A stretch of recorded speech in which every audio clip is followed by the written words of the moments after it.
उज्जवल Bharat news, देश की प्रखर आवाज। अब नए अंदाज। नमस्कार, उज्जवल भारत न्यूज पर सभी का स्वागत है। 2024 अगर याद करें 2014 याद करते हैं तो वो भाजपा का वो एक प्रचंड प्रमाण से जो जीत था संख्या से वो हमने देखा था। नरेंद्र मोदी किस प्रकार से गुजरात के सीएम पद में थे, उसके बाद जब वो प्रधानमंत्री पद में आए सबसे बड़े बड़े मुद्दे जो एक ऐतिहासिक मुद्दा था जो शायद कोई कल्पना भी नहीं कर पाया था उन मुद्दों को हटाया जाएगा, वो भी इतने जल्दी से।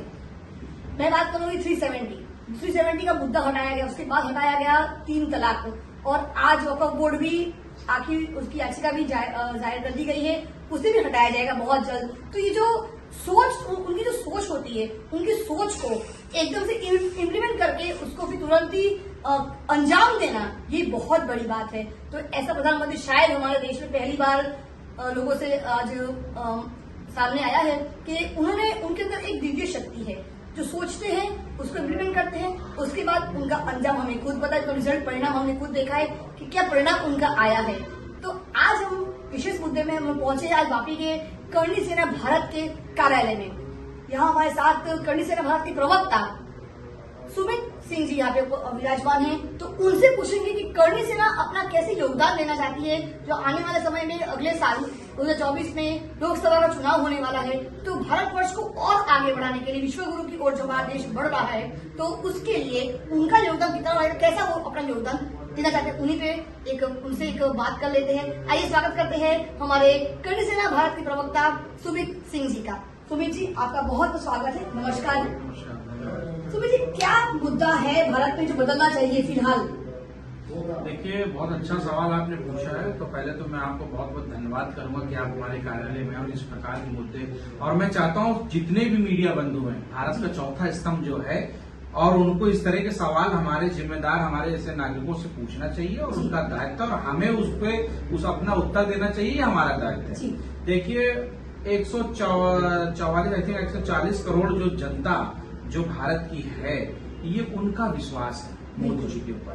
मैं किसी पार्टी से नहीं हूं, लेकिन करणी सेना भारत से हूं, तो मैं जो राष्ट्र के लिए, समाज के लिए, धर्म के लिए और जो सबके हित में जो काम करेगा, मैं उनका सपोर्ट करूंगा। आने वाले समय में आप देख रहे हैं क्या स्थिति थी और आज हमारे लिए क्या स्थिति बन गई है, और आने वाले समय में और अच्छी स्थिति होगी अगर इसी तरह से हम, आप और जितने लोग हमारे आपके टीवी के माध्यम से मेरी आवाज सुन रहे हैं, अगर इसी तरह से सपोर्ट करते रहेंगे, वोट करते रहेंगे, तो कहीं ना कहीं और अच्छी स्थिति होगी। और इसको बताने की आवश्यकता नहीं, आप लोग स्वयं देख रहे हैं कितना परिवर्तन है आज। जी, बहुत एक अहम सवाल ये भी आ रहा है मेरे जहन में। राजपूत समाज, क्षत्रिय समाज एक ऐसा वर्ग है जिन्होंने कभी भी हार स्वीकार नहीं करी, चाहे वो महिलाएं हो। जौहर हमने सुनाई है, देखा है, इतिहास के पन्नों को पलटा जाए तो हमने देखा है किस प्रकार से महिलाएं भी जुड़ी थी मुगलों को मुंह तोड़ जवाब देने के लिए। तो वहां पर जब मुगलों को हमने उनके सामने हार स्वीकार नहीं करी, हमेशा शिवाजी महाराज ने और क्षत्रिय समाज के लोगों ने, राजस्थान हो, भारत का कोई भी क्षेत्र जहाँ पे क्षत्रिय समाज उपस्थित है, वहाँ पे हर जगह हम लोग हिंदू ने अपने आप को सुरक्षित महसूस किया है। तो क्षत्रिय होने के नाते आप हमारे देश को किस प्रकार से योगदान देना चाहते हो, किस प्रकार क्षत्रिय समाज देश के विकास में आप चाहते हो कि आपका योगदान रहे? देखिए, बहुत अच्छा सवाल आपने पूछा है, और मैं क्षत्रिय हूं तो मेरी जिम्मेदारी बनती है कि आपके सवाल का सही उत्तर दूं। कहा गया है, युद्ध नहीं है जिनके जीवन में वो भी बड़े अभागे होंगे, या तो प्रण को तोड़ा होगा या रण से भागे होंगे। तो आपको मैं बताना चाहता हूँ, क्षत्रिय का मतलब नहीं कि मैं क्षत्रिय हूँ तो मैं ही लड़ूंगा। मैं जानता हूँ मेरे साथ इस करणी सेना परिवार के अलावा भी बहुत सारे लोग जुड़े हुए हैं, मैं उनको सबको क्षत्रिय मानता हूँ। क्यों? जो मेरे साथ लड़ने का काम कर रहे हैं, समाज के लिए काम कर रहे हैं, राष्ट्र के लिए काम कर रहे हैं, और अधिकतर मेरे तो, मैं क्या अपनी बात बताऊं, मेरे तो जो पूर्वज है वो सबको मालूम है इतिहास में हमने क्या किया, क्या नहीं किया, और कैसे कर रहे हैं और कैसे कर रहे हैं, आप देखते रहते हैं टीवी और फेसबुक के माध्यम से और तमाम सारी चीजों से।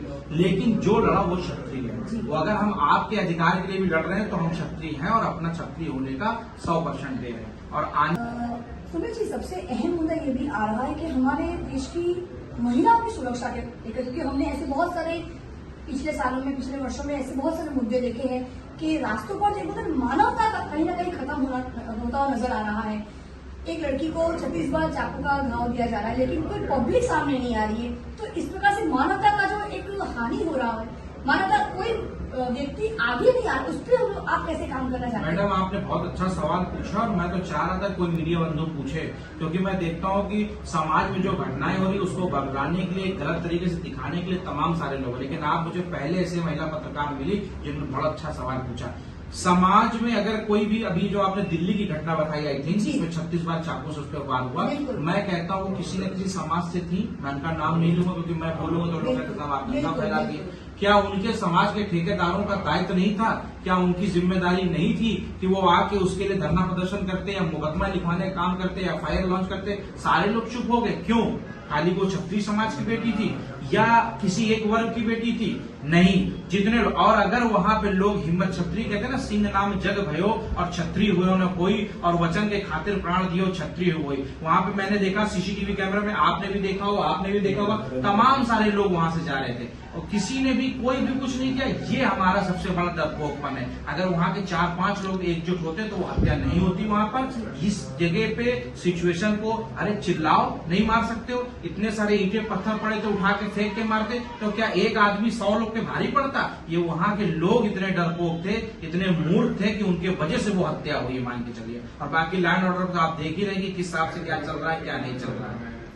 जी, मैं अभी इनसे पूछना मांग करेगा, आप अपना परिचय जरूर दे दीजिए। रविंदर सिंह, करनी सेना में उपाध्यक्ष। जी जी, हमारे देश में हमारे प्रधानमंत्री जी ने एक ऐसे चीज को आगे अंतर्राष्ट्रीय तौर पर आगे लेकर गए, वो है मिलेट, मोटे अनाज। हमारे किसानों को हम कैसे भूल सकते हैं? हमारे देश को जिन्होंने अनाज, खाना जो लगातार दे रहे हैं, कोरोना के समय में हमने देखा ही था कि हर चीज की व्यवस्था खत्म हो चुकी, लेकिन किसानों ने अपना काम जारी रखा। अनाज, क्योंकि खाना और ऑक्सीजन एक ऐसा चीज था जो कोरोना के समय में हमें बहुत जरूरत थी समय पे।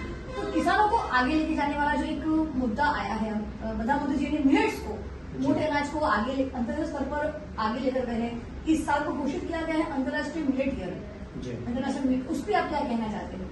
देखो, यहाँ हमारे एरिया के पास जो डांग एरिया जी। है, वहाँ पे किसानों की जो दुर्दशा थी, इनको मोटे अनाज के लिए इनको अभी डिमांड भी बढ़ी है और इन किसानों का प्रोग्रेस भी हुई है। जी, तो बिल्कुल इस पे इन्होंने एक नया जो मुद्दा उठाया है, ये बहुत अच्छी बात है कि किसानों को कम से कम इसमें सपोर्ट मिलेगा और उनकी जो आर्थिक दशा है वो भी सुधरेगी। मणिपुर की जो घटना अभी हाल ही में बहुत हाईलाइट हुई है, उस पर आपको क्या क्या कहना है?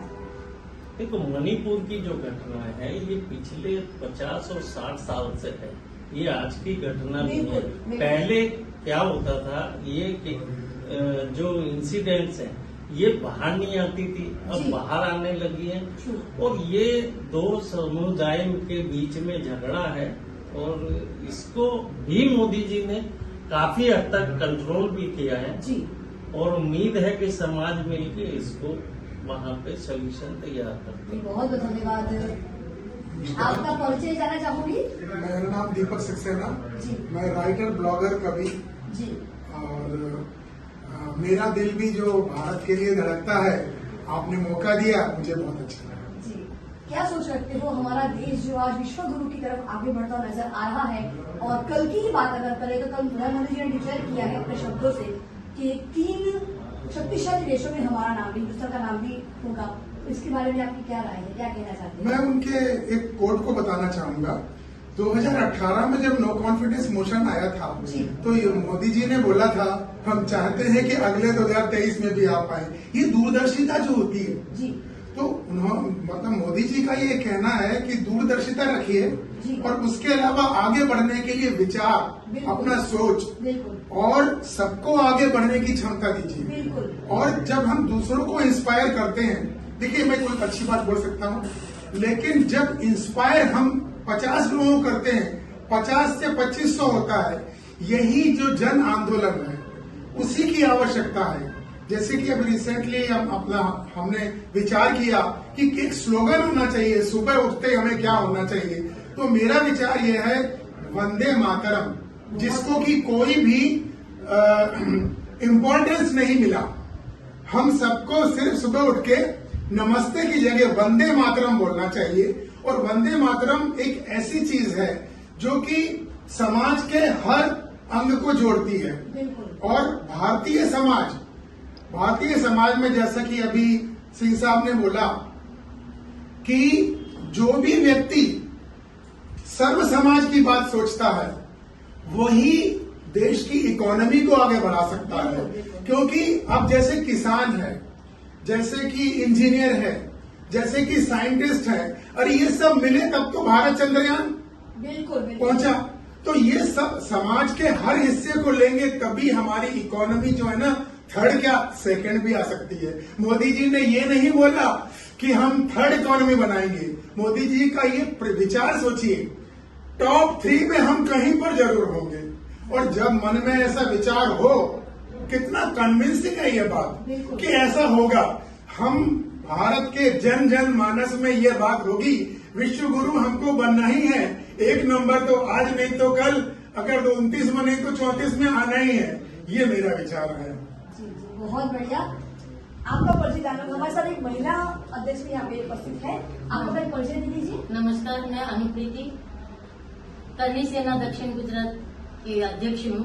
जी, महिला होने के नाते जिस प्रकार से महिलाओं की घटना होती है, अभी हाल ही में वापी के तक ऐसी घटना हो गई थी। एक महिला रिक्शा चालक योगिता जी, उनके साथ दुर्व्यवहार हुआ था। एक व्यक्ति ने उनके साथ ऐसा व्यवहार है जो हमारे शब्दों से भी हम उसको बोल नहीं पा रहे हैं। तो ऐसे महिलाएं जो अपने बच्चों को पढ़ाती है और अपना आर्थिक स्तर सम्मान से कमाकर अपने बेटे को पढ़ाती है, लेकिन उन जैसी महिलाओं को जो आर्थिक स्तर पर अपने आप को सक्षम मानती है, लेकिन उन महिला के साथ ऐसा जब दुष्कर्म होता है तो आप उन जैसे पुरुषों के लिए आपकी सोच क्या है? क्योंकि आप खुद सेल्फ डिफेंस से रिलेट करती हो। जी हाँ। What to say about the such kind of people who are harassing the females?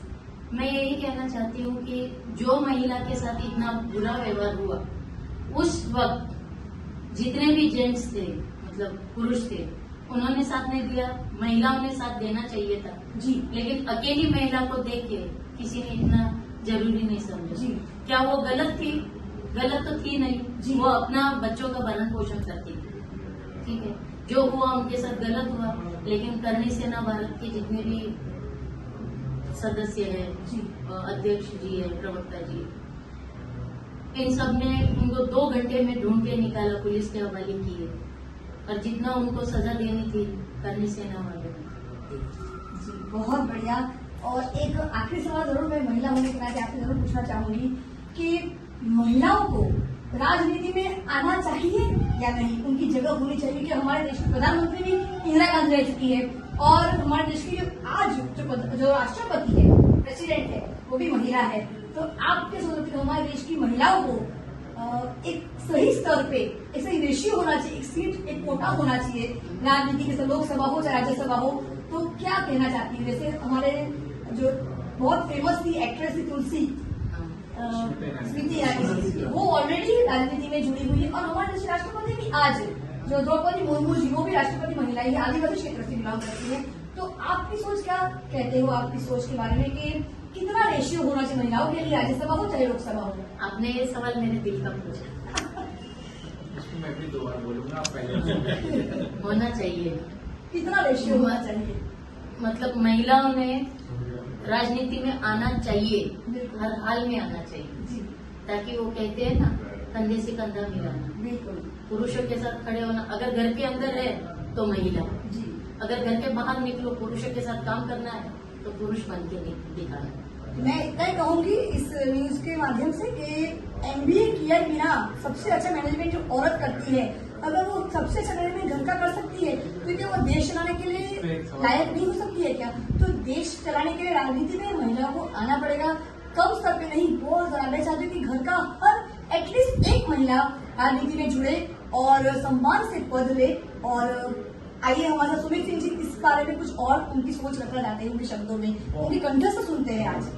धन्यवाद, बहुत अच्छा सवाल पूछा। और मैं अधिकतर देखता हूँ, कई कॉन्फ्रेंस में जाता हूँ, कई मीडिया, लेकिन वो इस तरह जैसे आप गहराई से बिल्कुल रिलैक्स होकर बात पूछते हैं, वो नहीं पूछते, इधर उधर करते हैं। जब आप महिलाओं की बात करते हो तो कहीं ना कहीं बहनों की बात आती है, बेटियों की बात आती है। और मैं भी कहीं ना कहीं किसी का बेटा हूँ, और कहीं से कहीं मतलब जो हम आज हैं इस फसल पर, उनके आशीर्वाद से। मेरी भी 2 बेटियां हैं। तो मैं पहली बात तो ये करूंगा कि ये लड़का और लड़की का पहले जो आजकल जो चलता है, तो तोलने वाला काम ये नहीं होना चाहिए। कहा गया है कि हाय अबला नारी तेरी ये क्या कहानी, आंचल में है दूध और आंखों में है पानी, और नारियों की सामर्थ्य से सुर और समुंदर डोलते हैं, और मूठ है वो लोग जो बेटियों को बेटों से तौलते हैं। तो मैं कहूंगा जो बेटी है वो बेटा तो है, वो लड़के खाता है, लेकिन लड़की कभी लड़की नहीं खाती। जाने के बाद भी हमारी रहती है सदा अपने माँ बाप की केयर करती है, और आज अगर हम कहीं बैठे तो वो भी किसी की बेटी होगी, किसी की माँ है, इस तरह से हम लोग हैं। तो बेटियों और बेटों में जो तुलना करते हैं, मैं तो उनसे बोलूंगा कि ये तुलना करना बंद कर दो।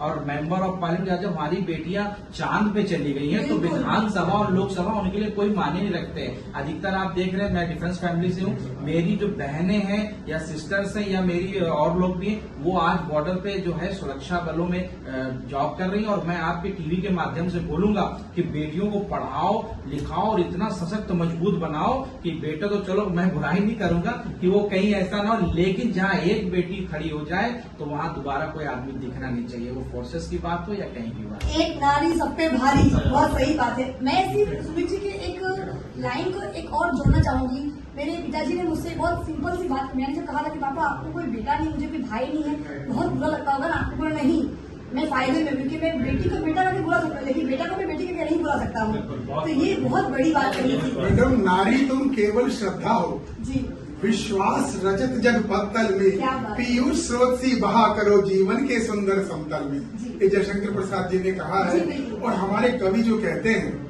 उनके अंदर की भावना। बिल्कुल बिल्कुल। जो आप बोलते हैं कि मतलब कितना परसेंट होना चाहिए, ये तो 50% से कम होना ही नहीं चाहिए। बिल्कुल, बिल्कुल। 50% से कम बिल्कुल नहीं होना चाहिए, क्योंकि नारी 50% है, बिल्कुल बिल्कुल। लेकिन 100% मैं तो मानूंगा। तो बहुत बढ़िया, आज का जो ये एक कन्वर्सेशन था बहुत बढ़िया रहा, सकारात्मक रहा। आने वाले समय में 2024 में जो लोकसभा का चुनाव आने वाला है उसमें करणी सेना बहुत बड़ा अपना योगदान देने जा रही है।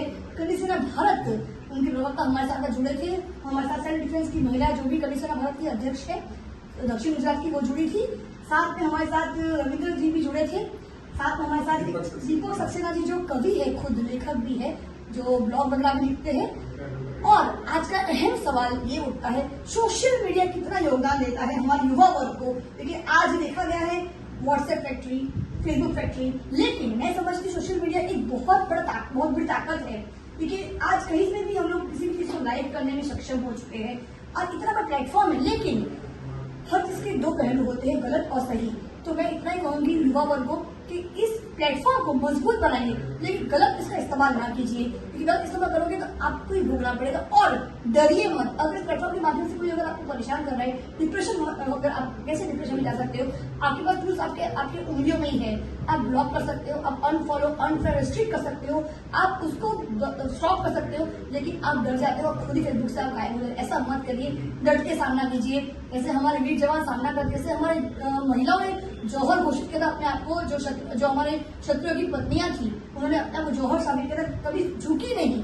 तो उसी तरह से झुकना नहीं है, सर उठा के जिंदगी जीना है, क्योंकि जिंदगी, मानव की जो जिंदगी होती, शरीर होता है इंसान की, वो बहुत समय के बाद हमें प्राप्त होती है। इसलिए इस शरीर को ऐसे सत्कार्य में लगाइए ताकि हमेशा हमें जीने की तरफ और ज्यादा लोग हमें देखकर जीने की प्रेरणा ले, ना कि हमें गलत रास्ते में जाना है, ना ही हमें किसी के साथ गलत करना है, और अपमान तो बिल्कुल भी नहीं करना, और ना ही हमें किसी बात का घमंड होना चाहिए, क्योंकि घमंड तो रावण का भी नहीं टिका था, उसे भी झुकना पड़ा था, उसे भी आखिर वीर गति को प्राप्त होना ही पड़ा था राम के द्वारा। तो बात करेंगे सिर्फ एक छोटी सी, अयोध्या का मंदिर भी तैयार होने के कगार पे है। बहुत जल्दी हमारा अयोध्या का मंदिर, जो राम जन्मभूमि पे अयोध्या का मंदिर तैयार होने वाला है, वो बस फिनिशिंग टच लाइन पे है। तो उसके लिए बहुत बहुत मैं बधाई देती हूँ हमारे प्रधानमंत्री जी का, जिन्होंने हर फील्ड में उन्होंने अपनी नजर बहुत ज्यादा चौकन्ना रखी है। चाहे वो किसानों की बात करें, चाहे हम लोग 3 तलाक की बात करें, चाहे हम लोग बात करें वक्फ बोर्ड जो आज उसका भी याचिका हो चुका है घोषित, उसे भी बंद किया जाएगा, जो काफी गलत तरीके से कब्जा किया जा रहा था। इसे हम कहेंगे कि लैंड जिहाद कहेंगे हम लोग को। इस प्रकार जमीनों का कब्जा हो रहा था गलत तरीके से, ऑनलाइन तरीके से, उस पर भी आज रोक लगने की तैयारी है। और सबसे बड़ा मुद्दा था 370 का कश्मीर पे, तो 370 का मुद्दा जो उन्होंने हटाया तुरंत 2014 में प्रधानमंत्री पद में आने के बाद तुरंत, वो बहुत बड़ा अहम मुद्दा था हमारे देश के लिए। देश की कश्मीर के हमारे देश का एक ऐसा ताज है जो खूबसूरती है, और अपने ताज है हमारे देश का, उसको हम कैसे अपने से अलग कर सकते हैं। तो आज का ये जो एक मीटिंग था, कन्वर्सेशन था, बहुत बढ़िया सकारात्मक रहा। उज्जवल भारत हमेशा प्रयास करता है कि सबके साथ जुड़े, सबको जोड़े। लेकिन उज्जवल भारत न्यूज, देश की प्रखर आवाज, सीमा भट्टाचार्य, वापी के कर्णी सेना भारत के कार्यालय से धन्यवाद। चैनल के साथ जुड़े रहिए, चैनल को लाइक करें, शेयर करें, सब्सक्राइब जरूर करें, क्योंकि आपका साथ ही हमारा विकास है। सबका साथ, सबका विकास, सबका विश्वास और अंत में सबका प्रयास। उज्जवल भारत न्यूज, देश की प्रखर आवाज, सीमा भट्टाचार्य, कर्णी सेना भारत, वापी कार्यालय से धन्यवाद।